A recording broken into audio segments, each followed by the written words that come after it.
Oh, most miserable wretch that I am! Why have I not learned how to swim? I am indebted to my father for living, but to my teacher for living well. His teacher was the legendary philosopher Aristotle. Whatever possession we gain by our sword cannot be sure or lasting, but the love gained by kindness and moderation is certain and durable. How happy had it been for me had I been slain in the battle! It had been far more noble to have died the victim of the enemy than fall a sacrifice to the rage of my friends. Heaven cannot brook two sons, nor earth two masters. I am dying from the treatment of too many physicians.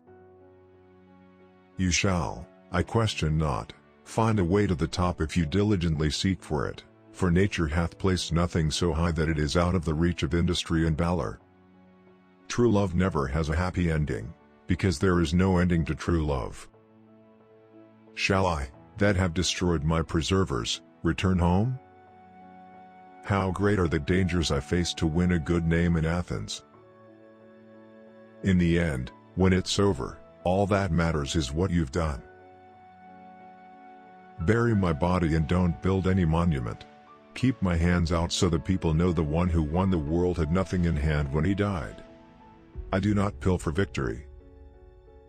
His father is governor of Media, and though he has the greatest command given him of all the rest of my generals, he still covetously desires more, and my being without issue spurs him on to this wicked design. But Philetus takes wrong measures. Soldiers, I had lately liked to have been taken from you by the attempt of a few desperate men, but by the grace and providence of the gods, I am still preserved. Without knowledge, skill cannot be focused. Without skill, strength cannot be brought to bear, and without strength, knowledge may not be applied. I would rather live a short life of glory than a long one of obscurity. Who does not desire such a victory by which we shall join places in our kingdom, so far divided by nature, and for which we shall set up trophies in another conquered world? May God keep you away from the venom of the cobra, the teeth of the tiger, and the revenge of the Afghans. I had rather excel others in the knowledge of what is excellent, than in the extent of my power and dominion. For my own part, I would rather excel in knowledge of the highest secrets of philosophy than in arms. How should a man be capable of grooming his own horse, or of furbishing his own spear and helmet, if he allows himself to become unaccustomed to tending even his own person, which is his most treasured belonging? I am involved in the land of a leonine and brave people, where every foot of the ground is like a well of steel, confronting my soldier. You have brought only one son into the world, but everyone in this land can be called an Alexander. There is nothing impossible to him who will try. The end and object of conquest is to avoid doing the same thing as the conquered. O Athenians, what toil do I undergo to please you?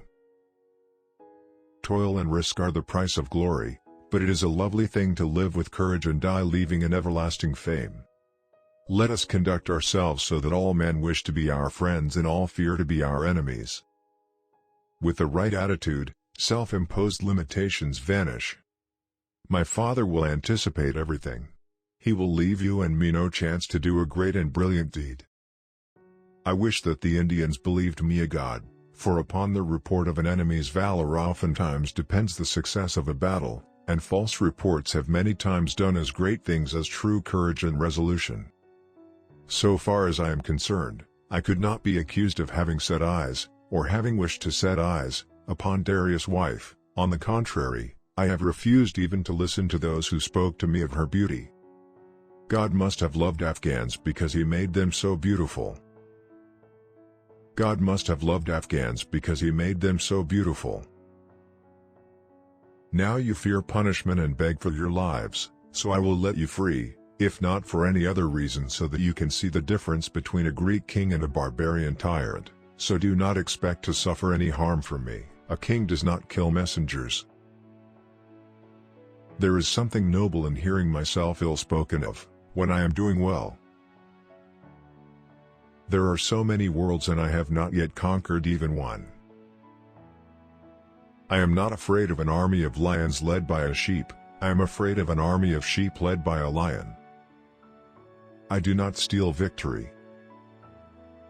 Shall I pass by and leave you lying there because of the expedition you led against Greece, or shall I set you up again because of your magnanimity and your virtues in other respects? I am dying with the help of too many physicians. I foresee a great funeral contest over me. We of Macedon for generations past have been trained in the hard school of danger and war. I consider not what Parmenio should receive, but what Alexander should give. I send you a coffees of mustard seed, that you may taste and acknowledge the bitterness of my victory. Are you still to learn that the end and perfection of our victories is to avoid the vices and infirmities of those whom we subdue? Are there no more worlds that I might conquer? At Achilles' tomb, O fortunate youth, to have found Homer as the herald of your glory. A tomb now suffices him for whom the world was not enough. Alexander's tombstone epitaph. Remember, upon the conduct of each depends the fate of all. As for a limit to one's labors, I, for one, do not recognize any for a high-minded man, except that the labors themselves should lead to noble accomplishments. My treasure lies in my friends. When we give someone our time, we actually give a portion of our life that we will never take back. Remember, upon the conduct of each depends the fate of all.